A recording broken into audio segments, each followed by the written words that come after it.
Hey guys, again, it's asking me to use wired headphones, and I don't have a wired headphone for this phone. Now, if I could get to 10,000 followers and can use the TikTok studio, then I can use my desktop, and then I can use wired headphones. So I apologize if the sound is not fantastic. I am doing my best. I have tried to MacGyver a setup here so you all can read the laptop with me while I can also see comments. So that's what we're going to do. I want to preface this again by saying I am not a professional in any way, shape, or form. I am not a legal professional. I am not a political professional. I am not a journalist. This is just me, a regular citizen, trying to go through this so that we have something that we can understand and talk to other people about in our lives. So I'm going to now flip this around so you guys can see the computer, and hopefully I can still see comments as they come through. And if you have questions along the way, please feel free to ask them. If I don't know the answers, we can always look them up together. I have linked this PowerPoint in my tree of links, so if you want to follow along there, you can do that. Without further ado, let's go ahead and get this started. Now, can I figure out how to turn it around while I'm on? There it is.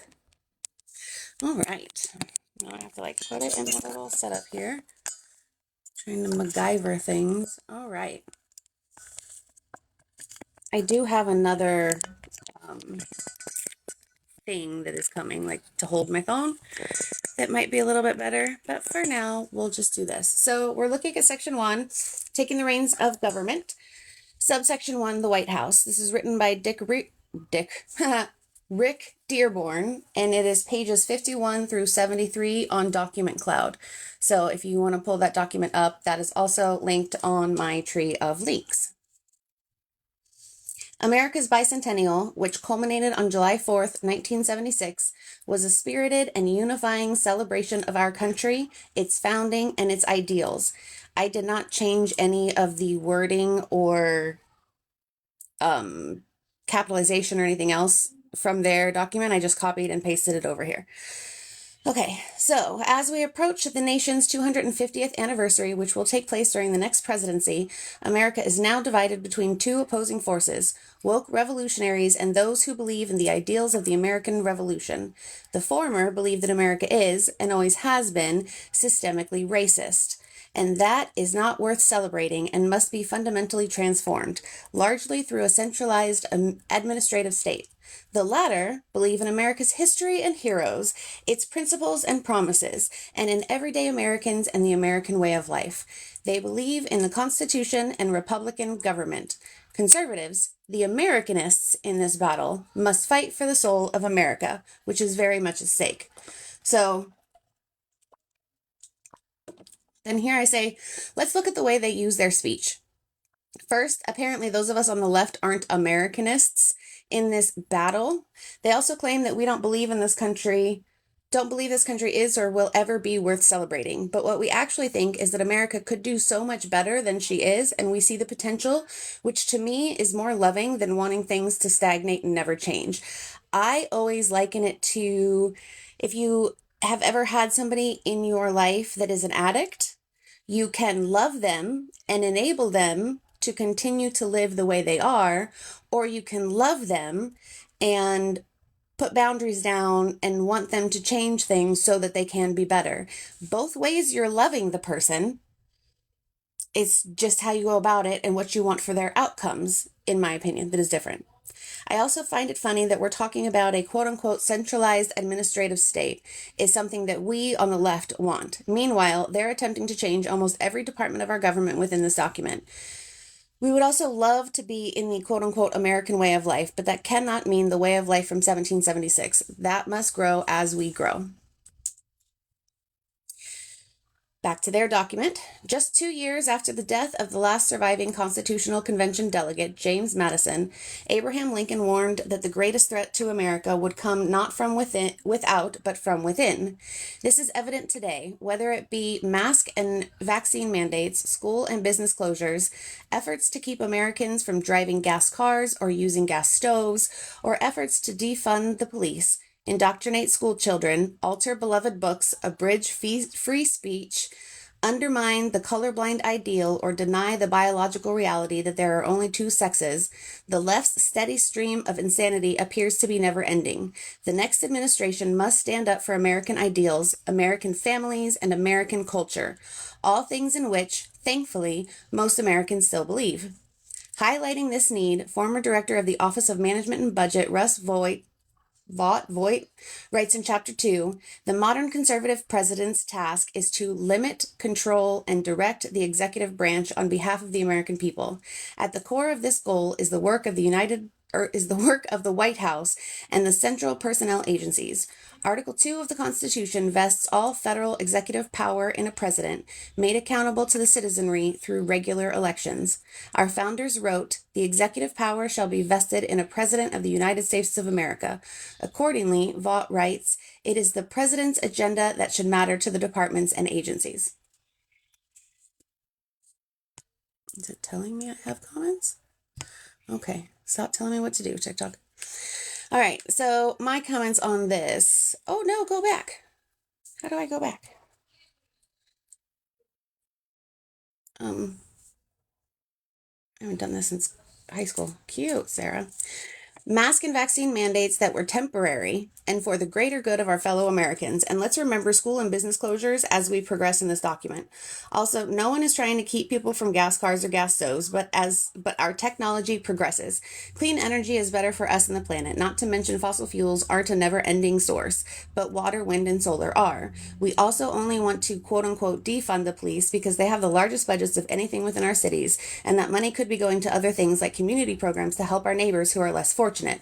Again, this is an attempt for us to look at what is best for everyone as a unit where they just want what they want when they want it and forget everyone else. In my opinion, that is the biggest difference between our sides. Are you community or individually minded? Also, undermine the colorblind ideal. We cannot be colorblind if we are not actually colorblind. And we have seen with our own eyes how people are treated differently. If I really wanted colorblind ideals, if they really wanted colorblind ideals, would they be anti-immigration? Because we'd all be the same color. It just really doesn't make any sense to me. And we aren't altering books. Some of the writers, families, and publishers have done so, but that's a capitalism, quote, to sell more books, unquote thing, not a woke lefty thing. They want the president to limit, control, and direct the executive branch, which consists of more than just the presidency. This also disregards the branches of government that are supposed to run as checks and balances on each other to prevent any of them having too much or too broad power. Yet the federal bureaucracy has a mind of its own. Federal employees are often ideologically aligned, not with the majority of American people, but with one another, posing a profound problem for Republican government, a government of, by, and for the people. As Donald Devine, Dennis Kirk, and Paul Dans write in Chapter 3, an autonomous bureaucracy has neither independent constitutional status nor separate moral legitimacy. Byzantine personnel rules provide the bureaucrats with their chief means of self-protection. What's more, knowledge of such rules is used to thwart the president's appointees and agendas. As Devine, Kirk, and Dans write, managing the immense bureaucracy of the federal government is impossible without an understanding of the key central personnel agencies and their governing laws and regulations. Oh, excuse me. Many of these laws and regulations governing a largely underworked, overcompensated, and accountable federal civilian workforce are so irrational that they would be comical in a less important context. This is true whether it comes to evaluating employees' performance or hiring new employees. Only in the federal government could an applicant in the hiring process be sent to the front of the lines because of, quote, history of drug addiction or alcoholism or due to morbid obesity, irritable bowel syndrome, or psychiatric disorder. The next administration should insist that the federal government's hiring, evaluation, retention, and compensation practices benefit taxpayers rather than benefiting the lowest rung of the federal workforce. So my comments here are regardless of if Dems or Republicans are in charge, our country is not of, by, and for the people, although we would like for it to be. Our country is run by corporations and the elite, and they have a fiduciary responsibility to make a profit every year, no matter what. This means that whether they cut the labor or use cheaper products/ingredients in their items, as long as they make a profit, it doesn't matter to their shareholders how they do it. They also never explain what they mean by Byzantine personnel rules. I have a link in here about some of the Byzantine diplomacy. If anybody wants to check that out, it is in my link of trees. And we can always go back to this later if we want to. They also give no proof for this claim that people with a history of drug addiction, alcoholism, morbid obesity, irritable bowel syndrome are sent to the front of the lines, or that they get fast-tracked to the front of our government. We do need things like term limits, and we definitely want our government to have a lower average age so that they're more in touch with what the populace actually needs and wants, but that's a lot of big claims with nothing to back it up. Plus, I don't think that just because somebody has a history of addiction or a history of alcoholism or is morbidly obese or has irritable bowel syndrome, that should not preclude them from office just because of those things. If they have the qualifications otherwise, then these health issues should not stop them from being in a position of power. I mean, we're talking morbid obesity. Donald Trump, in order to carry out the president's desires, and mind you, throughout this thing, in the beginning, they started talking about how the president should be constitutionally minded and should really want what the Constitution wants. But then throughout the rest of the document, they're only talking about the president's desires, which to me signals that they want to say we're following the Constitution, but then also we have to follow what the president wants. So if the president wants something that isn't constitutional, they're either going to find a way to make it constitutional or find some loophole to get around it. Because throughout this document, at least this first part, they care more about the president's desires than the Constitution. In order to carry out the president's desires, political appointees must be given the tools, knowledge, and support to overcome the federal government's obstructionist human resources departments. More fundamentally, the new administration must fill in its ranks with political appointees. Devine, Kirk, and Dans observed that the Trump administration appointed fewer political appointees in its first few months in office than any other recent presidency. I did look that up, and although that part of it might be true, throughout the whole presidency, when you look at where Biden is and where Trump ended up, Biden has only appointed a few more people than Trump. So it's not like we're out here appointing 1 million people and the right isn't appointing anybody. This left career employees in charge in many places. This can occur even after departments have been fully staffed with political appointees. Vaught writes that the White House Office of Management and Budget should establish a reputation as the keeper of commander's intent. Yet OMB is dominated by career employees who often try to overrule political appointees serving in the various executive departments.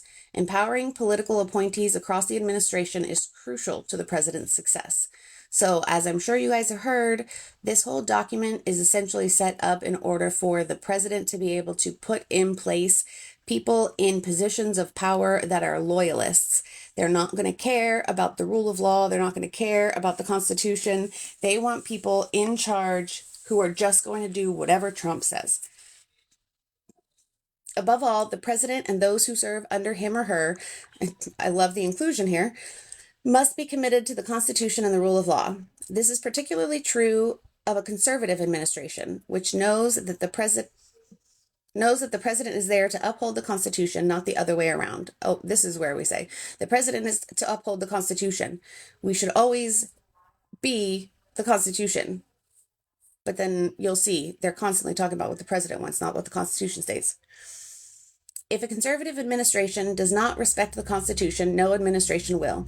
In Chapter 1, former Deputy Chief of Staff to the President Rick Dearborn writes that the White House Counsel must take seriously the duty to protect the powers and the privileges of the President from encroachment by Congress, the judiciary, and the administrative components of departments and agencies. Equally important, the president must enforce the Constitution and laws as written, rather than proclaiming them new law unilaterally. Funny, because parts of this, supposedly, we haven't gotten there yet, but I agree, let's raise the bar. That's why I'm reading it. Sorry, I got off track. Where was I? Oh, this, rather than proclaiming new law unilaterally. They've talked multiple times, and I believe further in this document, goodness gracious, Oh, yay. Um, they talk about like executive orders. That is exactly the president proclaiming new law unilaterally. That's exactly what that is. Presidents should not issue mask or vaccine mandates, arbitrarily transfer student loan debt, or issue monarchical mandates of any sort. Legislatures make the laws in a republic, not executives. Remember that. It is crucial that all three branches of the federal government respect what Madison calls the double security to our liberties, the separation of powers among the three branches, and the separation of powers between the federal government and the states. This double security has been greatly compromised over the years. Vaught writes that the modern executive branch writes federal policy. The modern executive branch writes federal policy, enforces that policy, and often adjudicates whether that policy was properly drafted and enforced. He describes this as constitutionally dire and in urgent need of repair, adding nothing less than the survival of self-governance in America is at stake. Except the legislative branch makes the laws, the executive branch carries out the laws, and the judicial branch evaluates the laws. Yet if you go by this document, they're saying the executive branch should be doing all of it. That is completely devoid and getting rid of and ignoring the fact that there is supposed to be a separation of powers that is supposed to keep the power in check so that not one person, one branch of government has all of this power. He describes this as constitutionally dire and in urgent need of repair, adding nothing less than the survival of self-governance in America is at stake. I think I already read that, but when it comes to ensuring that freedoms can flourish, nothing is more important than deconstructing the centralized administrative state. Political appointees who are answerable to the president and have decision-making authority in the executive branch are key to this essential task. The next administration must not cede such authority to nonpartisan, quote-unquote, experts who pursue their own ends while engaging in groupthink. Must not cede such authority to nonpartisans. This sounds like they want people who are more loyal to a party than the Constitution, who pursue their own ends while engaging in groupthink. So working for themselves based on how the group feels, that feels contradictory. Insulated from American voters. Let's read that statement again. The next administration must not cede such authority to nonpartisan experts who pursue their own ends while engaging in groupthink, insulated from American voters. The following chapters detail how the next administration can be responsive to the American people, not to entrenched elites. Mind you, every single person that has contributed to this book would be considered an elite. How it can take care that all the laws are faithfully executed, not merely those that the president desires to see executed, and how it can achieve the results and not be stymied by an unelected bureaucracy. So now we get, that was like the beginning, the preface of the opening of the chapter. So now we actually get into the chapter written by Rick Dearborn. From popular culture to academia, the American presidency has long been a prominent feature of the national imagination. Naturally so, since it is the beating heart of our nation's power and prestige. It has played, for instance, a feature role in innumerable movies and television shows and has been prodded, analyzed, and critiqued by countless books, essays, and studies. But like nearly everything else in life, there is no substitute for first-hand experience, which this manual has compiled from the experience of presidential appointees and provides in accessible form for future use. With respect to the presidency, it is best to begin with our republic's foundational document. The Constitution gives the executive power to the president. It designates him as the commander-in-chief and gives him the responsibility to take care that the laws be faithfully executed. If you are following along in the PowerPoint document, all of these EndNote links are at the very end of the document. It further prescribes that the president might seek the assistance of the principal officer in each of the executive departments. Beginning with George Washington, every president has been supported by some form of White House office consisting of direct staff officers, as well as the cabinet comprised of Department and agency heads. Since the inaugural administration of the late 18th century, citizens have chosen to devote both their time and their talent to defending and strengthening our nation by serving at the pleasure of the president. Their shared patriotic endeavor has proven to be a noble one, not least because the jobs in what is now known as the White House office are among the most demanding in all of government. The president must rely on the men and women appointed to the White House office. There simply are not enough hours in the day to manage the affairs of state single-handedly, so delegation is not just advisable, it is essential. The decision that assistants and senior advisors make will directly impact the administration, its legacy, and most important, the fate of the country. Their agenda must therefore be the president's agenda. Again, the president's agenda, not the Constitution. Choosing who will carry out that agenda on a daily basis is not only one of the first decisions a president makes in office, but also one of the most critical. The tone and tempo of an administration are often determined on January 20th. This really lays out that they just want people who are going to be yes men in this administration. And regardless of who it is or any kind of qualifications that they have or don't have, all they care about is somebody who will. Oh, thank you, Scrappy. Welcome. They just really want people who are going to say yes to the president. That's it. I hope you guys can read this okay. Again, it is it's linked. This whole document that I created is linked in my tree of links if anybody wants to pull it up and go along with us. All right. Now, Chief of Staff. Again, like I said in my video from last night, this reads more like a job description than how they're going to change the office. So I would have had to do a lot of research to be able to look at what the office is now versus what they're saying it should be, but we can definitely look into that further. Or you are welcome to take that and look into it a little bit yourself, make your own videos. But just for now, we're just looking at the document itself. As with most of the positions that will be covered in this first chapter, the Chief of Staff is also an assistant to the president. However, the chief is truly first among equals. Of all presidential staff members, the chief is the most critical to implementation of the president's vision for the country. The chief also has a dual role as manager of the staffs of both the White House office and the executive office of the president. Mind you, this is a quotation from within the book. This is not the kind of quotation that you would normally consider academic. You can't quote yourself. The Chief of Staff's first managerial task is to establish an organizational chart for the White House office. It should be simple and contain clear lines of authority and responsibility to avoid conflicts. It should also identify specific points of contact for each element of the government outside of the White House. These contacts should include the White House liaisons who are selected by the Office of Presidential Personnel. And all of these offices we're talking about today. So, oh, thank you, Scrappy. That's good to know. That's one of the reasons why I did it. I didn't see anybody else talking about it. I mean, not talking about it. Everybody's talking about it, but actually reading the document. Receiving guidance from the president, the chief endeavors to implement the president's agenda by setting priorities for the White House office.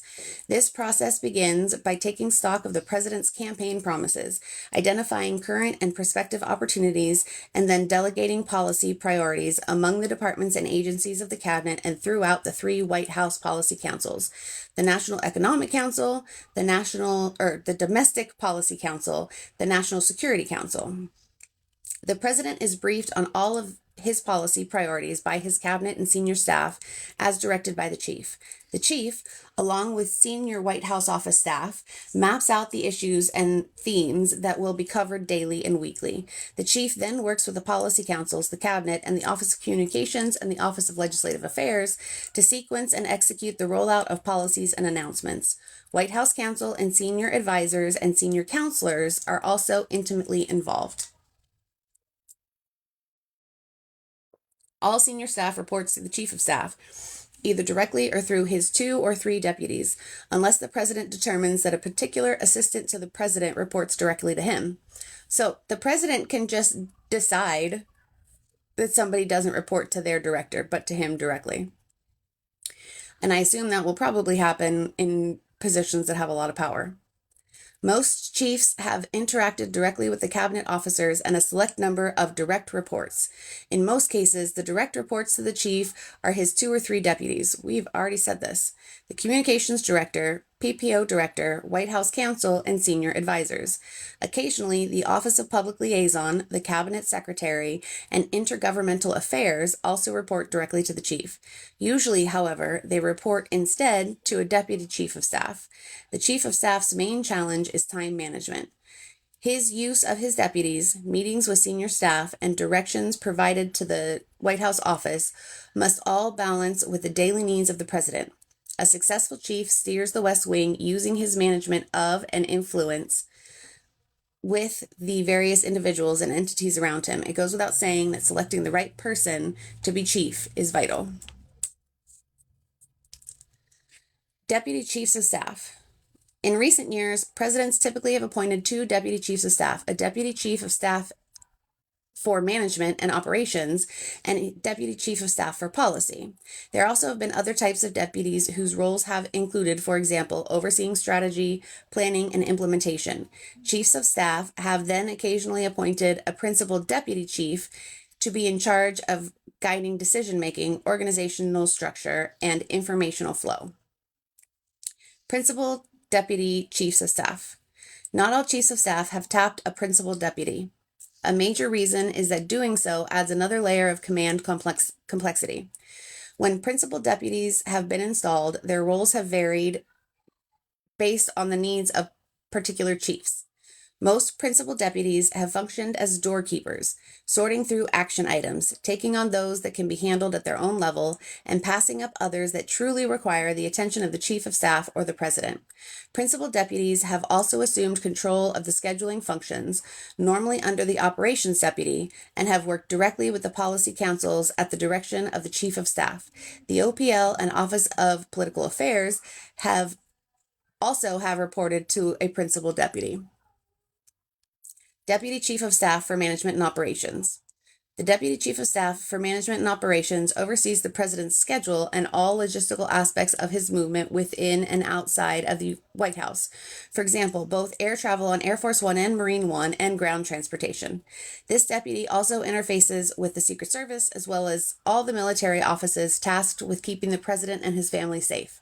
In the past, this deputy has also worked with the NSC, the Secretary of Defense, and the Secretary of State, and the intelligence community, and on advancing all foreign trips. If their roles are separated from that of the policy deputy, this deputy should have a strong grasp of international affairs and robust foreign policy credentials. They should. It doesn't mean they will. This deputy further manages all facets of the working White House: technology, grounds management, support staff, personnel administration, and communications. This individual therefore needs to be meticulous and ideally should possess a great deal of command and control experience. Deputy Chief of Staff for Policy. For some administrations, the function of the IGA, OPA, and OPL, and other advisors within the White House office have fallen under the Deputy Chief of Staff for Policy. For conservatives, this arrangement could help to connect the White House office's outreach to political and external groups and be a strong conduit for state and local elected officials, state party organizations, and both grass-top and grassroots groups.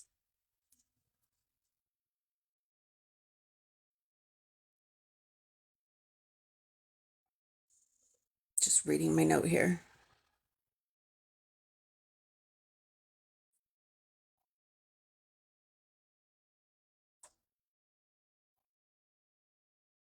Okay.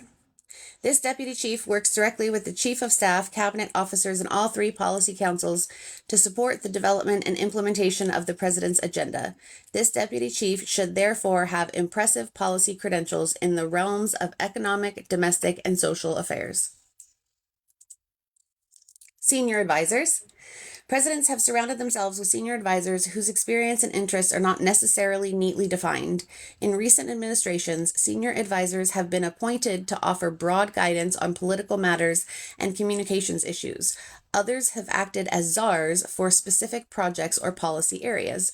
The most powerful senior advisors frequently have had a long personal relationship with the president and often have spent a significant amount of time with him within and outside the White House. They have been asked not only to provide a guidance on a variety of policy issues, but also to offer instruction on communicating with the American people and the media. In a number of administrations, new offices or councils have been created to support senior advisors. For the most part, their functions have been duplicative or overlapping, as a result of which these offices have tended to be short-lived. Even so, senior advisors should be provided the staff and resources that their portfolios require. To ensure that senior advisors are effective, their portfolios must be clearly delineated and clearly communicated across the White House. This too is a responsibility of the Chief of Staff. Office of White House Counsel. The Office of White House Counsel provides legal guidance to the President and elements of the EOP on a host of issues, including presidential powers and privileges, ethics compliance, review of clemency applications, and judicial nominations. The selection of the White House Counsel is one of the most important decisions an incoming president will make. The office is not designed to create or advance policies on its own initiative, nor should it do so. Rather, it is dedicated to guiding the president and his reports on how, within the bounds of law, to pursue and realize the president's agenda. Again, the president's agenda, not, what the country needs or what the Constitution says. Sorry, somebody's trying to join my live. If I don't know you, you're not joining my live. I'm sorry. Especially with all the trolls out there, not having a right-wing nut job try to jump into my live. Not going to happen. While the White House Counsel does not serve as the president's personal attorney in non-official matters, it is also impossible to delineate exactly where an issue is strictly personal and has no bearing on the president's official function. So, because it is almost impossible to delineate where something is not a presidential official function, then they're basically saying the White House Counsel can be the president's personal attorney, because everything the president does is an official function, according to them. The White House Counsel needs to be deeply committed both to the president's agenda and to affording the president proactive counsel and zealous representation. That individual directly advises the president as he performs the duties of the office, and this requires a relationship that is built on trust, confidentiality, and candor.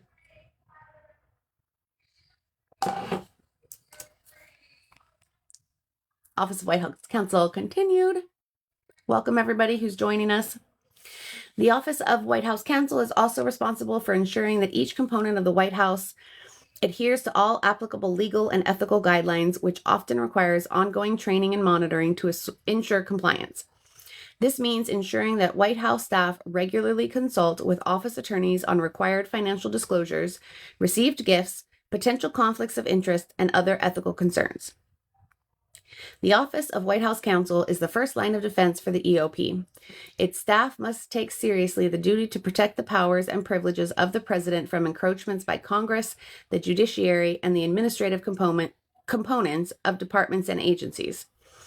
So here we're saying the White House office is supposed to protect the president from these other branches of power that are in place so that we have a separation of powers, so that we have checks and balances. But here we're saying the White House Counsel should protect the president from that checks and balances. In addition to the White House Counsel, the office includes deputies, assistants, associates, and legal support staff. The assistant and associate attorneys are often specialists in particular areas of the law and offer guidance to the EOP on issues related to national security, criminal law, environmental law, and a host of administrative and regulatory matters. Attorneys working in the Office of the White House Counsel serve as legal advisors to the White House policy operation by reviewing executive orders, agency regulations, and other policy-related functions. Here again, subordinates should be deeply committed to the president's agenda, not the people, not the Constitution, the president's agenda, and see their role as helping to accomplish the agenda through problem solving and advocacy. This should not erect roadblocks out of they should not erect roadblocks out of an abundance of caution. Rather, they should offer practical legal advice on how to promote the president's agenda within the bounds of the law. So don't stop me, just help me figure out how to get around it. The White House counsel's office cannot serve as a finishing school to credential the next set of white shoe law firm attorneys or federal judges in waiting who cabin their opinions for fear their elite credentials could be tarnished through a policy disagreement.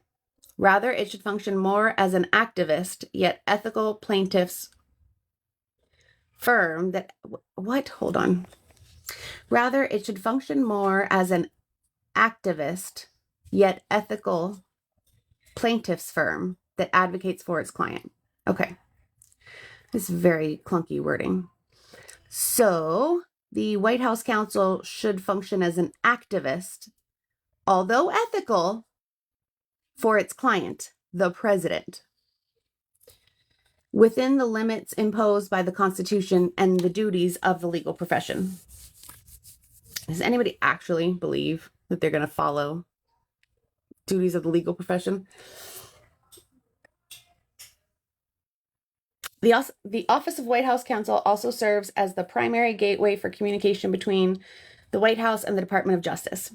Traditionally, both the White House Counsel and the Attorney General have issued a memo requiring all contact between the two institutions to occur only between the Office of White House Counsel and the Attorney General or Deputy Attorney General. The next administration should re-examine this policy and determine whether it might be more efficient or more appropriate for communication to occur through additional channels. The White House counsel also works closely with the DOJ Office of Legal Counsel to seek opinions on, for example, matters of policy development and the constitutionality of presidential power and privileges, and with OLA and the DOJ Office of Legal Policy on presidential judicial nominees. When a new president takes office, he will need to decide expeditiously how to handle any major ongoing litigation or other pending legal matters that might present a challenge to his agenda. Sorry about that. We got a phone call. I'm going to ignore that. To offer guidance, the White House counsel must get up to speed as quickly as possible on all significant ongoing legal challenges across the executive branch that might affect the new administration's policy agenda and must be prepared at the outset of the administration to present recommendations to the president, including recommendations for reconsidering or reversing positions of the previous administration in any significant litigation. This review will usually require consulting with the new political leaders at the Justice Department, including during the transition period. So this is just laying out, they're planning on making so many changes right, at the beginning. No day is predictable at the White House. Therefore, to handle the pace and volatility of affairs, the Office of White House Counsel must offer measured legal guidance in a timely manner. This often means foregoing law review style memos about esoteric legal concepts and instead quickly providing high-level yet incisive guidance. This to me says, give me an answer quickly, don't give me an answer properly. So they want fast, they don't want accurate. That's what that says to me. Due to evolving world events, domestic affairs, and political pressures, the office often faces legal questions for which there may not be a wealth of precedent. Attorneys in the Office of the White House Counsel must therefore work collaboratively within the White House and the Department of Justice, relying on each other as a team to ensure that proper legal guidance is delivered to the president. The president should choose a White House counsel who is well versed on the Constitution, administrative and regulatory law, and the inner workings of Congress and the political process. Instead of choosing a specialist, the president should hire a counsel with extensive experience with a wide range of complex legal issues. I don't know many legal people who have a wide range of knowledge on complex legal subjects. Usually, attorneys have specialties because of this. It's very hard to have a criminal law attorney and a tax attorney that are the same person because there's so much law to learn. That's why you have counsel that has experience in one special subject. Moreover, while a candidate with elite credentials might seem ideal, the best one will above all be loyal to the president and the Constitution. So again, I don't care so much that it's right. I just care that it's what we want. All of my notes are missing. Okay. Staff Secretary. The office of the Staff Secretary is rarely visible to the outside world, but it performs work of tremendous importance. The office is similar to military commanders. Oh, I don't know what that word is. Adjutant? That's interesting. I didn't notice that. I didn't know that word. All right. The office is similar to a military commander's something, as it is responsible for fielding and managing a vast amount of information at the top of its organization. This includes information on its way to the Oval Office, as well as information flowing out from the Oval Office. Because of its gatekeeping function, the position of Staff Secretary is one of extreme trust, and the individual who possesses it should be vetted to work as an honest broker in the President's service. And if Trump wins, an honest broker for a president who lies like every 3 seconds. The office of the Staff Secretary has been described as the last substantive control point before papers reach the Oval Office. A great deal of information is headed towards the Oval Office at any moment. This includes presidential decision memos, bills passed by Congress, which may be accompanied by signing or veto statements, and briefing books, reading materials, samples of constituent mail, personal mail, and drafts of speeches. The Staff Secretary makes certain that these materials are complete, well-ordered, and up-to-date before they reach the President. This necessarily means that the Staff Secretary plays a key role in determining who weighs in on policy matters and when. As noted above, the Staff Secretary also handles information leaving the Oval Office. The President may have questions after reviewing incoming material. The President may have questions after reviewing incoming material, may wish to seek more information. Like I said, I didn't change any of their grammar. The President may have questions after reviewing incoming material, may wish to seek more information, or may demand revisions. The Staff Secretary is often responsible for directing these requests to the appropriate places and following up on them to ensure that they are completed. One of the Staff Secretary's critical functions is managing and overseeing the clearance process for the President's daily nightly briefing book. This book is filled with all the reading material and leading documentation the President needs in the morning and the evening to help him make decisions. And if anybody remembers from when Trump was president last time, they had to give him 1 page with bullet points, very quick and concise, for everything happening in the country. So that's cool. The Staff Secretary also oversees the use of the President's signature, whether by hand or by auto pen, and manages the Office of the Executive Clerk, Office of Records Management, and Office of Presidential Correspondence. This is concerning to me because of the age of Trump. Of course, he's going to be their candidate, right? So if he wins and starts having dementia or Alzheimer's, whoever is the Staff Secretary oversees the use of the President's signature, and he would be very easy to puppet for these people. Office of Communications. If anybody has any questions while we're reading this, please feel free to put them in the chat. I'll try to answer them if I can. If I can't, we will look it up. This PowerPoint that I created is linked in my tree of links if anybody wants to follow along.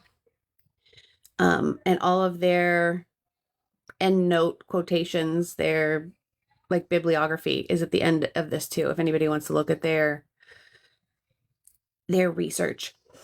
The Office of Communications, which operates under the Director of Communications, conveys the President's agenda to the public through various media, including speeches and remarks, press briefings, off-the-record discussions with reporters, and social media. Depending on how a president chooses to structure his White House, the Office of Communications may include the Office of the Press Secretary, but no matter how it is structured, the office must work closely with the press office as well as the president's speechwriters and digital strategists. Operational functions of the Office of Communications include scheduling and running press briefings, interviews, meetings, media appearances, speeches, and a range of other events. The Office of Communications must maintain robust relationships with the White House Press Corps, the White House Correspondents Association, regional stakeholders, and key interest groups. No legal entitlement exists for the provision of permanent space for media in the White House campus, and the next administration should re-examine the balance between media demands and space constraints on the White House premises. So, the next administration should re-examine the balance between media demands and the space constraints. So we're now going to tell our media they can't come in because there's no space for them. That sounds very scary, and like telling our journalists what they can and can't do or can and can't say. Leadership within the Office of Communications should include a communications director, who is a direct report to the chief of staff, a deputy communications director, a deputy director for strategic communications, and a press secretary. This leadership team must work together closely to drive the national narrative about the White House. The best resources for the Office of Communications is the president. The president conveys the White House's overall message through one or two inaugural addresses, State of Union addresses, speeches to Congress, and press conferences. The office must also ensure that the various White House offices disseminate a unified message to the public. The communications director and press secretary in particular should be careful to avoid contradicting the president or delivering conflicting information. The speech writing team is a critical component of the communications team, especially if Trump is president. Speech writing is a unique talent. The writers selected must understand policy, should have a firm grasp of history and other liberal arts disciplines, and should be able to learn and adopt the president's style of rhetoric and mode of delivery. The press secretary is the president's spokesperson, communicating to the American people through the media. The press secretary engages with the White House press corps, formally through press briefings and informally through impromptu gaggles and meetings. Individuals who serve in this role must be quick on their feet, which means, when appropriate, deftly refuting and rebutting correspondents' questions and comments.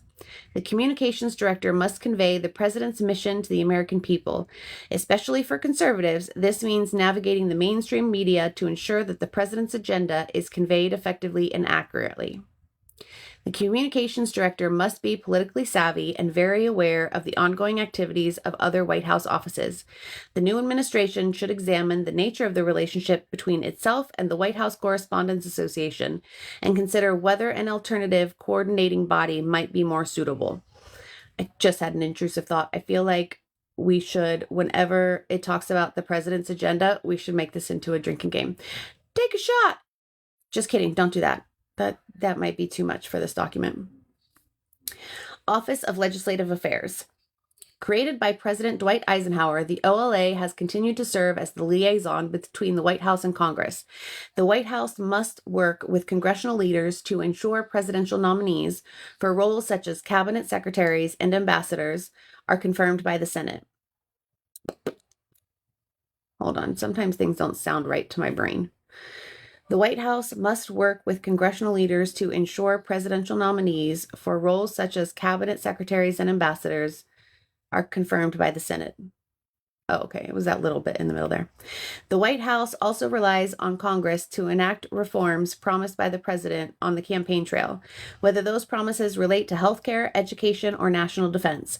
Because Congress holds the power of the purse, White House staffers must ensure that there is enough support on the Hill to secure the necessary funding through the appropriations process to fulfill the president's agenda. Drink. Just kidding. Don't do that. As is the case with many White House offices, but especially the Office of Communications, the OLA must ensure that congressional leaders receive one unified message. If other actors within the United States maintain their own relationships with congressional leaders and staffers, it may appear that the president's agenda is fractured and lacks consensus. This dynamic has caused real problems for many presidents in the past. I know that, you want to have a united front. I get that. But I feel like we should be able to disagree. We should be able to have a different thought process. They want a unified message, but what if somebody disagrees? But according to this document, you're not allowed to disagree. Internally, OLA staffers need to be involved in policy discussions, budget reviews, and other important meetings. They must also provide advice to policy staffers regarding whether certain ideas are politically feasible. Externally, OLA staffers have to communicate continuously with congressional offices of both parties in both the House and the Senate to ensure that the president has enough support to enact his legislative priorities or sustain votes. The OLA requires staffers who are effective communicators and can provide a dose of reality to other White House staffers when necessary. Although a policy proposal from within the White House may be a great idea, OLA staffers must ensure that it is politically feasible. OLA staffers must therefore be skilled in both politics and policy. Furthermore, the president should seek out individuals who can advance his agenda and at the same time forge pathways with members of the opposing political party on their priorities.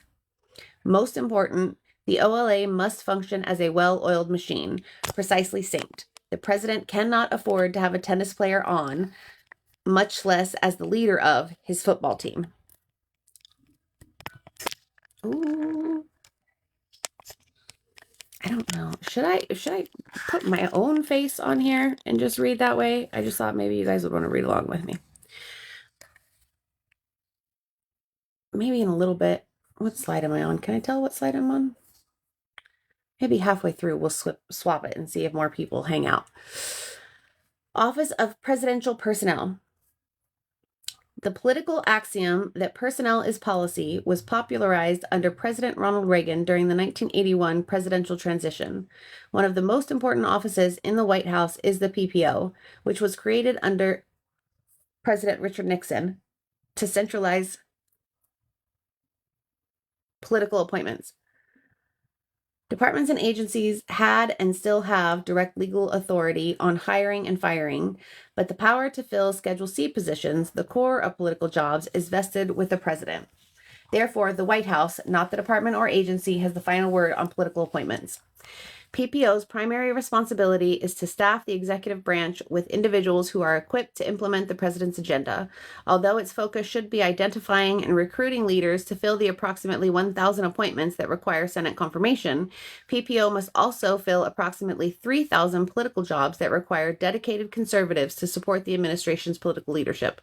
Again, conservatives. So they're not talking about who is best for the job. They just want their people in the job, which I don't agree with. I think the best person for the job should get the job, regardless of party. Frequently, many medium-tier and top-tier jobs have been filled by policy experts tasked with accomplishing much of the work of the administration. At the same time, appointees in the entry-level jobs have brought invaluable energy and commitment to the White House and have proved to be the farm team for the conservative movement.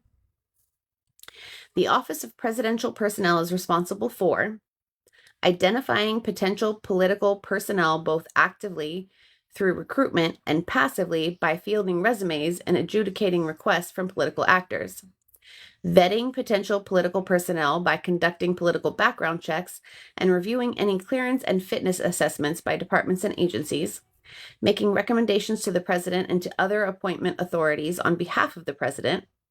This should be another line. Oh no, go back. Identifying programmatic political workforce needs early and developing plans, for example, Schedule F. Maintaining a strong relationship with the Office of Personnel Management, OPM, both for operational purposes and to effectuate the president's direct Title V authorities. The president is in charge of the federal workforce and exercises control principally by working through the director of the Office of Personnel Management. Training and connecting political personnel. Playing bad cop in a way that other White House offices cannot, including serving as the office that takes direct responsibility for firings and hirings, serving as a personnel link between conservative organizations and the executive branch, In most administrations, PPO will staff more than 100 positions during a transition and thousands of non-career positions during a president's first term. Direct authority and a strong relationship with the president are necessary attributes for any PPO director. Historically, PPO has had direct review and control of personnel files, including security clearance dossiers. At the highest level, PPO is tasked with long-term strategic workforce development. The billets of political appointment are of immense importance in credentialing and training future leaders. In addition, whatever one's view of the constitutionality of various civil services rules, for example, the Federal Vaccine Reform Act of 19986, I'm pretty sure that's 1986 or maybe 1996. This is typo.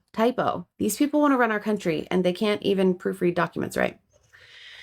La, la, la, la.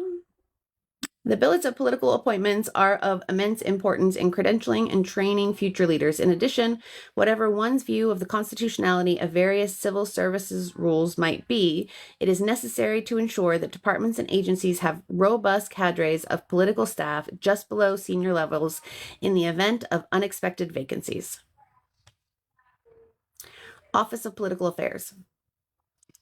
The OPA is the primary office within the executive branch for managing the president's political powers, political interests. Oh my goodness, I'm making up words here.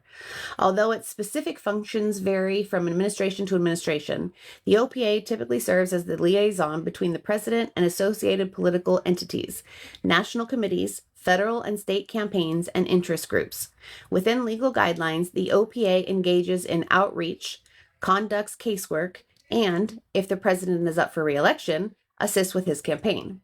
The OPA may also monitor congressional campaigns, arrange presidential visits with other political campaigns, and recommend campaign staff to the Office of Presidential Personnel for service in the executive branch.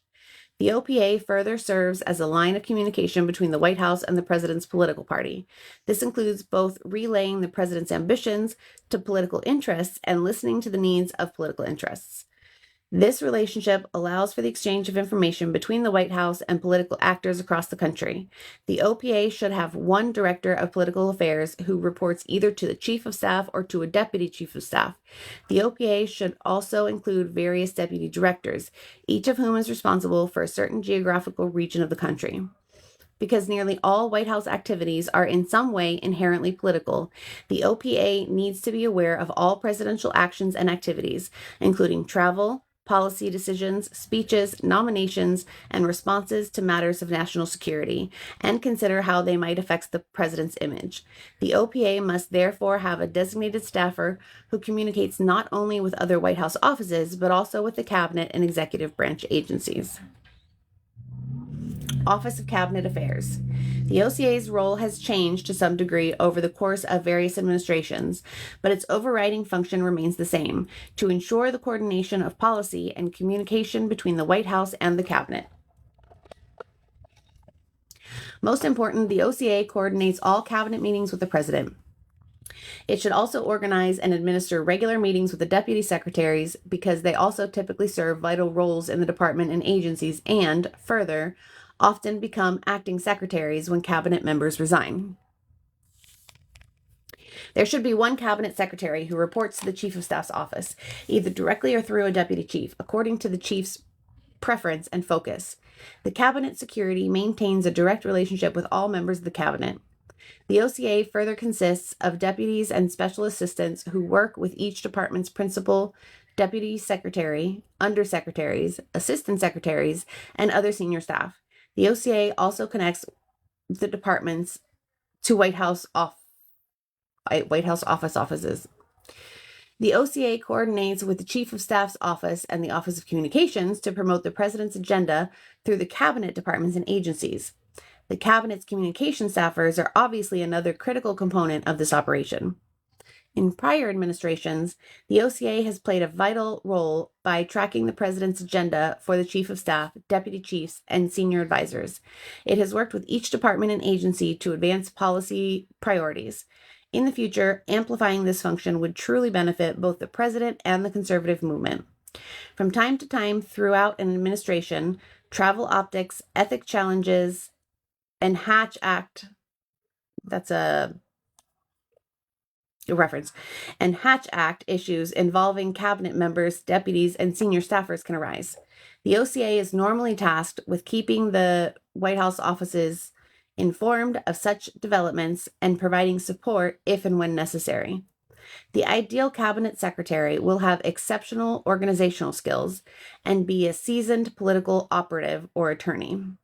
Because many cabinet officials have been former presidential candidates, governors, ambassadors, and members of Congress, the ideal candidate should also possess the ability to interact with and persuade accomplished individuals. Office of Public Liaison. The OPL is critically important in building coalitions and support for the president's agenda, again, the president's agenda, across every aligned social, faith-based, minority, and economic interest group. It is a critical tool for shaping public opinion and keeping myriad supporters, as well as frenemies and opponents alike who are within reach, better informed. The OPL is a notably large office. It should have one director who reports to the Chief of Staff's office, either directly or through a deputy, according to the Chief's preference and focus. The director must maintain relationships not only with other White House office heads, but also with the senior staff of every cabinet department and agency. Since the president's agenda is always in motion, it is important for the OPL to facilitate listening sessions to receive the views of various leaders and members of key interest groups. The OPL should also have a sufficient number of deputies and special assistants to cover the vast number of disparate interest groups that are engaged daily. The OPL has, by far, held more meetings in the Eisenhower Executive Office Building and within the West Wing itself than any other office within the White House. The OPL is the chief White House enforcer and gatekeeper among these various interest groups. It has operated best whenever the Chief of Staff has given it permission to use both the proverbial carrot and the proverbial stick. To make this work, communications with the Chief's office is vital. Additionally, the OPL has an outsized role in presidential scheduling and both official and political travel.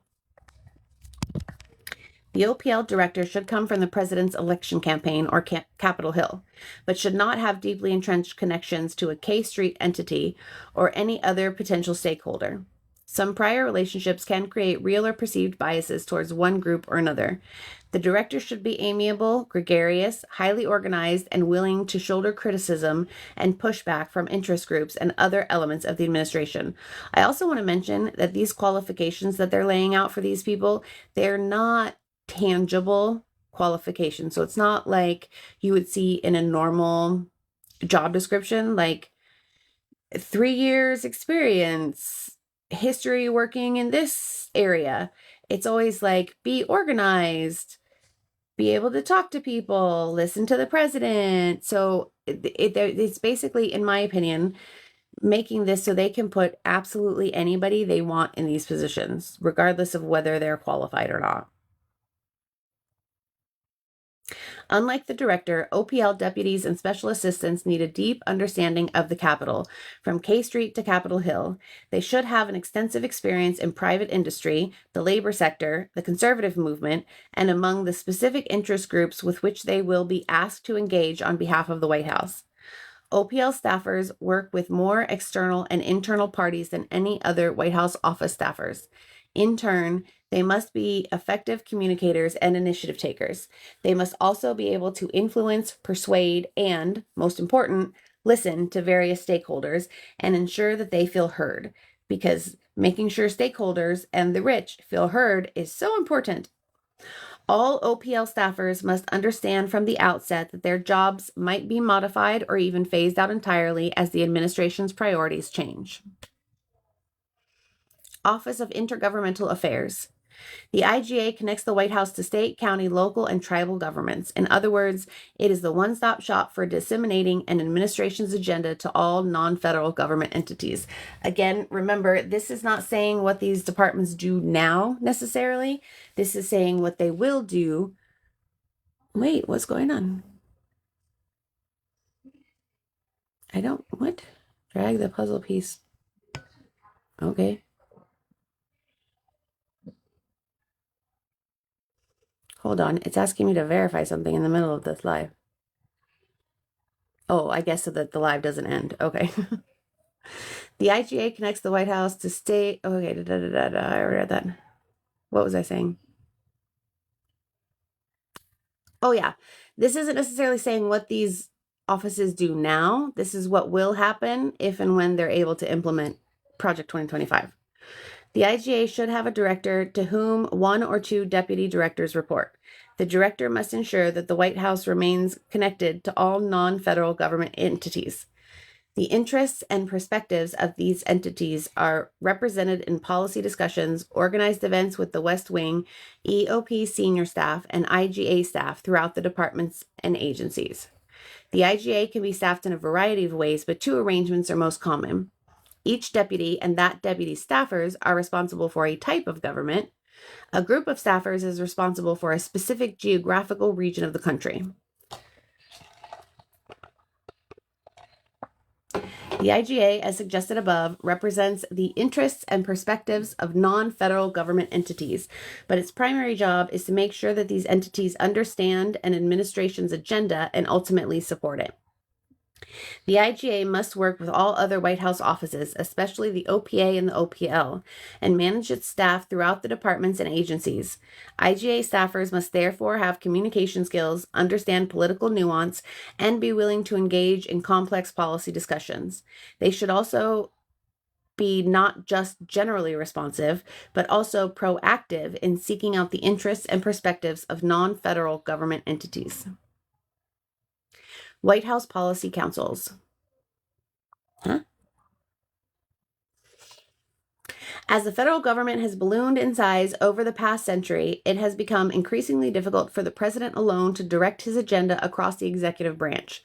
3 White House policy councils have come into existence to help the president to control the bureaucracy and ensure continued alignment between agency leadership and the White House priorities. These councils, as previewed above, are the NSC, NEC, and DPC. Each is headed by an assistant to the president and performs 3 significant functions. Policy coordination. The primary role of the policy councils is to coordinate the development of administration policy. This frequently includes developing significant legislative priorities, coordinating policy decisions that impact multiple departments and agencies, and at times coordinating policy decisions within a single department or agency. This process must ensure that all relevant offices are included, that competing or conflicting opinions are thoroughly discussed and evaluated, and where there is disagreement among White House senior staff or among cabinet members, a well-structured question is presented to the president for an intermediate or final decision. Policy advice. By virtue of working in the White House, the heads of the 3 policy councils will also function as independent policy advisors to the president. This aspect of the role will vary depending on the individual in this position and the president's governing philosophy. Incumbents have ranged from honest brokers, who mostly coordinate and ensure that all opinions are fairly presented to the president, to policy deciders, who largely drive a given policy topic on behalf of the president. And policy implementation. The policy councils also manage and mediate the implementation of previous policy decisions.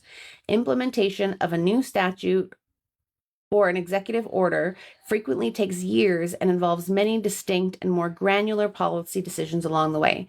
It is essential to have a centralized process for evaluating and coordinating these decisions, especially if they involve more than one cabinet department or agency with differing opinions on the best approach for securing the president's goals. The above functions have recently been managed by policy councils through a tiered interagency policy process. This process helps to identify differences of opinion and reach a decision without having to take every issue to the president. It can be used to address a single question or monitor a recurring issue on an ongoing basis. Typically, the process involves multiple cabinet departments and agencies that have a pertinent role, policy interest, or disagreement. Each policy council's process could involve the following committees. The Policy Coordinating Committee. A PCC is led by a special assistant to the president. from the Policy Council and includes political assistant secretary level experts from the relevant departments, agencies, or offices. The purpose is to determine where consensus exists, clearly identify where there are differing opinions, and develop options for resolving the remaining questions. If no outstanding questions or disagreements exist, the PCC may resolve the issue and move toward implementation at the agency level. Deputies Committee. A DC is a meeting of presidentially appointed executives chaired by the Policy Council's deputy assistant to the president and relevant deputy secretaries. It evaluates the options produced by the PCC and frequently directs the PCC to add, expand, or reevaluate an option or even to reach a compromise and resolve an issue at that level. Principal Committee.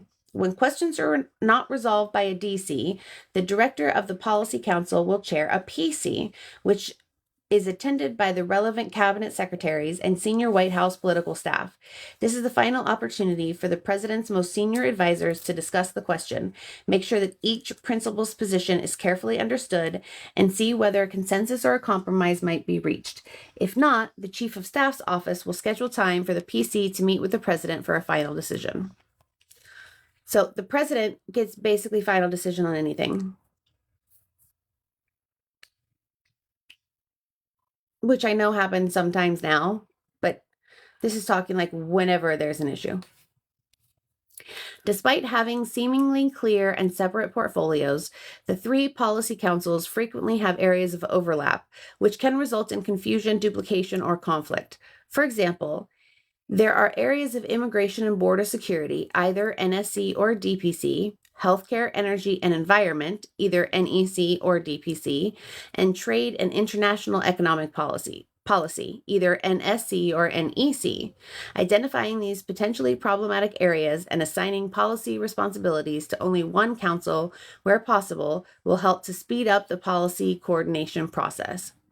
While other chapters will cover specific policy goals for each department or agency, incoming policy councils will need to move rapidly to lead policy processes around cross-cutting agency topics, including countering China, enforcing immigration laws, reversing regulatory policies in order to promote energy production, combating the left's aggressive attacks on life and religious liberty, and confronting wokeism throughout the federal government. Okay, so let's read that again, because I think this sentence or this little paragraph here is very important.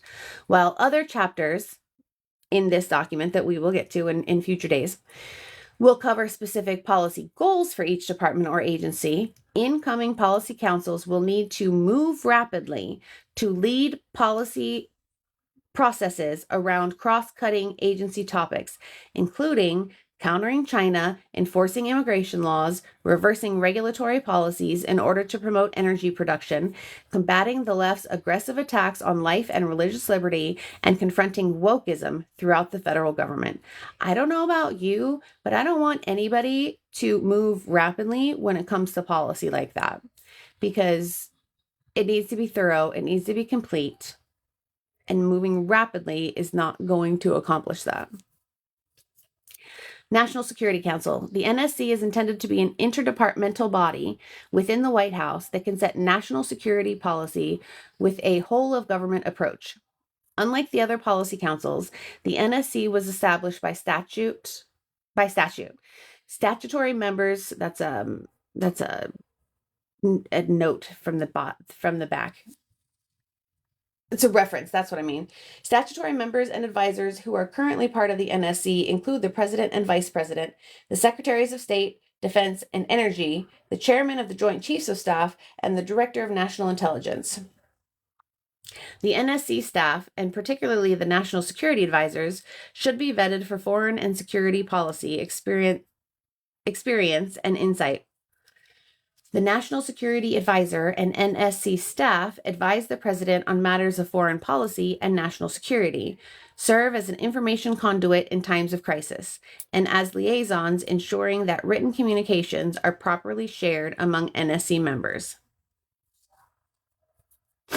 Special attention should be given to the use of detailees to staff.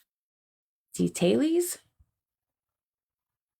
Special attention should be given to the use of detailees to staff the NSC. In recent years, the NSC's staff size has been right-sized from its peak of 400 in 2015 down to 100 to 150 professional members. The next administration should try to limit the number of detailees to ensure more direct presidential control. So, have less people in the National Security Council so there can be more direct presidential control. Everybody reading that? Okay.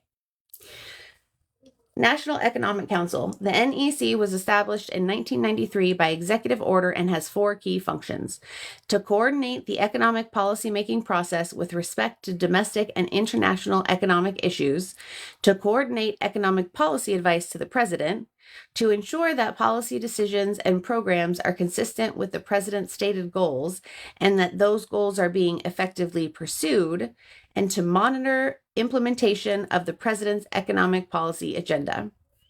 The NEC director coordinates and implements the president's economic policy objectives by working with cabinet secretaries, their departments, and multiple agencies. The director is supported by a staff of policy experts in various fields, including infrastructure, manufacturing, research and development, agriculture, small business, financial regulation, housing, technology and innovation, and fiscal policy. The NEC considers economic policy matters, and the DPC typically considers anything related to domestic matters within the exception of economic policy matters. It also differs from the Council of Economic Advisors. Whereas the NEC is in charge of policy development, the CEA acts as the White House's internal research arm for economic analysis.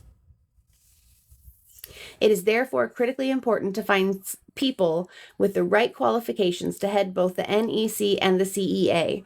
The CEA is almost always led by a well-known academic economist, and the NEC is regularly led by someone with expertise in directing the president's economic policy process. Those who have served in the role have ranged from former CEOs of the nation's largest investment firms to financial services industry managers to seasoned congressional staffers who have managed the economic policy issues for top financial and tax writing committees. We're getting near the end, everybody. The Domestic Policy Council. The DPC consists of advisors to the president on non-economic domestic policy issues as well as international issues, with a significant domestic component such as immigration. It is one of the primary policy councils serving the president along with the NSC and NEC. The director serves as the principal DPC advisor to the president, along with members of the cabinet, and the deputy director chairs the committee responsible for coordinating domestic policy development at the deputy secretary level. In this respect, both the director and the deputy director have critical institutional functions that affect the development of domestic policy throughout the administration. The DPC also has policy experts, for example, special assistants to the president, or SAPs, who are responsible for developing and coordinating, as well as for advising the president on specific issues. It is essential that DPC policy expertise reflect the most prominent issues that are before the administration, issues such as the environment, healthcare, housing, and immigration. In addition, DPC SAPs, so this is Domestic Policy Council Special Assistant to the President, should demonstrate a working knowledge of the rulemaking process, although they need not necessarily be experts on regulation, because a working knowledge of the rulemaking process will facilitate the DPC's effectiveness in coordinating administration policy. The DPC also needs to work closely with other offices within the Executive Office of the President to promote economic opportunity and private sector innovation. This includes working with the Office of Management and Budget and its Office of Information and Regulatory Affairs, as well as the Council of Economic Advisors, Council on Environmental Quality, and Office of Science and Technology Policy. To this end, the director should chair a standing meeting with the principals from each of the other EOP offices to enhance coordination from within the White House. Several areas will be especially important as the DPC works to develop a well-defined domestic policy agenda. One is the promotion of innovation as a foundation for economic growth and opportunity. The president should establish an economic opportunity working group chaired by the DPC director to coordinate the development of policies that promote economic opportunity. Another important area is the promotion of healthcare reform to bring down costs for the American people and the pressure that spending on health programs puts on the federal budget. And while that sounds good, I say don't hold your breath until we get to that section later on in the book. But something tells me actually lowering the costs for us is not going to be a big deal because Big Pharma wants their money. Finally, DPC should coordinate with the NSC on a policy agenda to enhance border security. Office of the Vice President. In modern U.S. history, the Vice President has acted as a significant advisor to the President. Once elected, the VP helps to promote and, in many instances, put into place and execute the President's agenda. The President may additionally determine the inclusion of OVP staff in White House meetings, including Policy Coordination Committee, Deputy Committees, and Principal Committees discussions. Hold on, let me try that again. I'm sorry, my ADHD brain is kicking in. The President may additionally determine the inclusion of OVP staff in White House meetings, including Policy Coordinating Committee, Deputies Committee, and Principals Committee discussions, as has been done in various recent administrations. There we go. Recent presidents have decided to give Vice President space in the West Wing. The VP's proximity to the President, as well as to the Chief of Staff and additional senior advisors, makes his or her role a powerful one within the West Wing. Presidents typically tap VPs to lead various administration efforts. These efforts have included serving on the NSC Principals Committee, heading the National Space Council, addressing immigration and border issues, leading the response to healthcare crisis, and supervising workforce programs. VPs traditionally also spearhead projects of personal interest that have been authorized by the President. The VP is also charged with breaking tie votes in the Senate and in recent years has served abroad as a brand ambassador for the White House and more broadly the United States, announcing administration priorities and coordinating with heads of state and other top foreign government officials. The Vice President, as President of the Senate, could be a president's emissary to the Senate. Office of the First Lady or First Gentleman. I thought that was nifty of them to put that in there, inclusion and all. Well, they'll flip when one day it's a gentle person. The First Lady or First Gentleman plays an interesting role in the formation, implementation, and execution of policy in concert with the President. Active and interested first spouses often champion a select number of signature issues, whether they be thorny social issues or deeper policy issues. One advantage of the first spouse taking on hot-button social issues is that any political backlash will be less severe than it would be for the President. The first spouse normally appoints a chief of staff who has enough assistants to support the spouse's activities in the East Wing of the White House. This group works exclusively with the first spouse and senior members of the White House, along with EOP personnel, to implement and execute the first spouse's priorities, which reflect the first spouse's passions and interests and are often identified as important in discussions with the President. Executed well, they can be strategically useful in accelerating the administration's agenda. Past East Wing initiatives have focused on such issues as combating bullying, fighting drug abuse, promoting literacy, and encouraging physical education for young adults and children. The first spouse is afforded significant resources. His or her staff also works with the President's policy team, members of the cabinet, and other EOP staff. Author's note: the preparation of this chapter was a collective enterprise of individuals involved in the 2025 Presidential Transition Project. All contributors to this chapter are listed at the front of this volume, but Edwin Meese III, Donald Devine, Ambassador Andrew Bremberg, and Jonathan Bronsky deserve special mention. The author alone assumes responsibility for the content of this chapter. Remember, that's Rick Dearborn, and no views expressed herein should be attributed to any other individual. And then we have the end notes. So I thought this is interesting. So they've got one here, go back. Number 5 here and number 9 here. They're just quoting themselves. That's not typically how quotes are supposed to work. You're not supposed to quote yourself in a book unless you're quoting from another book. So that is the end of that. Hold on, let me turn this around and we can chat for a second. Oh, wait. Look at my dirty floor. Swipe left to close. There we go. No. No. What's happening? Oh, goodness. I did it again. Okay, there we go. Me and this going live thing are just, I got some new, like I got a new stand and a little light that can go on the camera. And like I said, as soon as I can get to 10,000 followers, I can use the TikTok studio, which will be a lot easier. Oh, excuse my mess. Haha. Okay. So basically, I hate when it's this way. Anyway, no, go away. Okay. So I hope you guys are starting to see how things are being laid out here. First, everybody needs to be a loyalist. You can't have independent ideas. You must be loyal to the president. And I understand to a certain extent that's always normal, but this is laying it out a lot stricter than I think, at least from my experience or from my understanding of things. This is basically like you can't have your own opinions. You have to have the president's opinion, and you have to be doing everything to support the president's agenda. And that is probably to a certain extent not very different from the way that it is right now, but I think that explicitly laying it out there that like you have to be loyal and you have to follow the president's agenda, and I just think that's scary because it's sounding very dictatorial and not like democracy.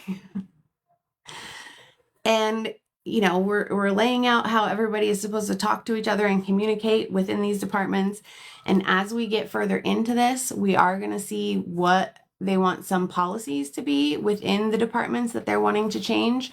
So this is a very scary document. It's a very in-depth document. And I'm going to start working tonight on the next subsection so that it won't be a week between videos because we won't get through it in time. So hopefully in another, like maybe by Monday or Tuesday, depending on what my schedule looks like, we can do another live and look at the next subsection, which I think, let's look at that. Oh, no, not there. Wait, where's my, okay, there it is.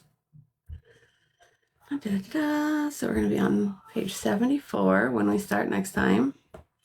And all of this stuff will be in my LinkTree. So if anybody wants to look at it's easier for me to read the PowerPoint than this document online.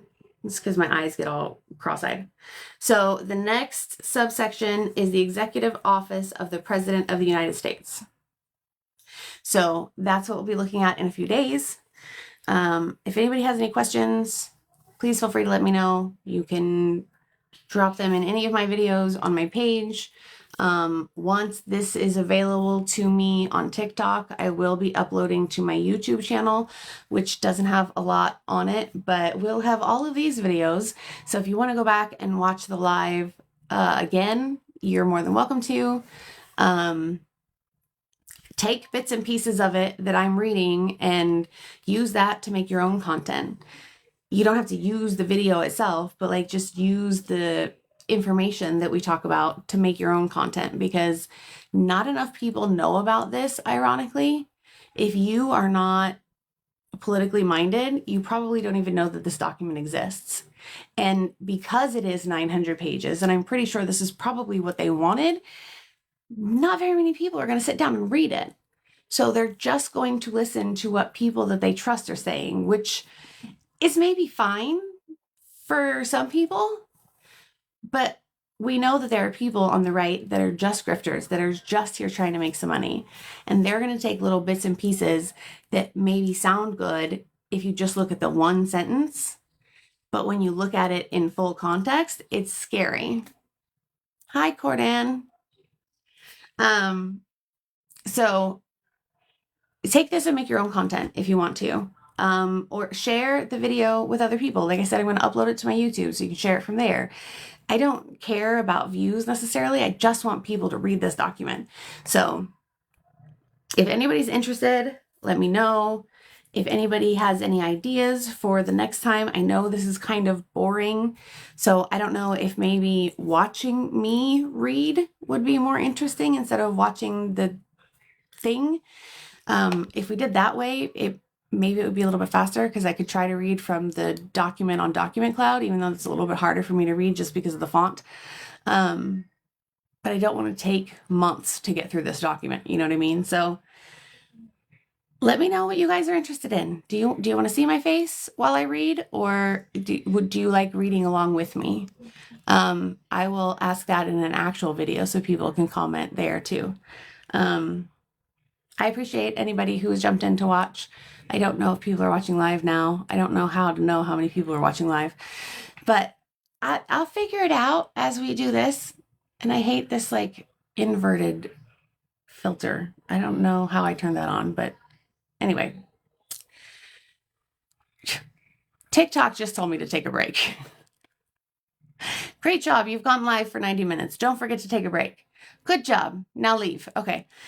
We are done with the section. So I'm going to go ahead and call it for tonight. If anybody has any questions, concerns, comments, ideas that might make it a little bit more interesting for next time, let me know. And we will do this again in a few days. Have a great weekend, guys. How do I turn it off? Oh, there we go. And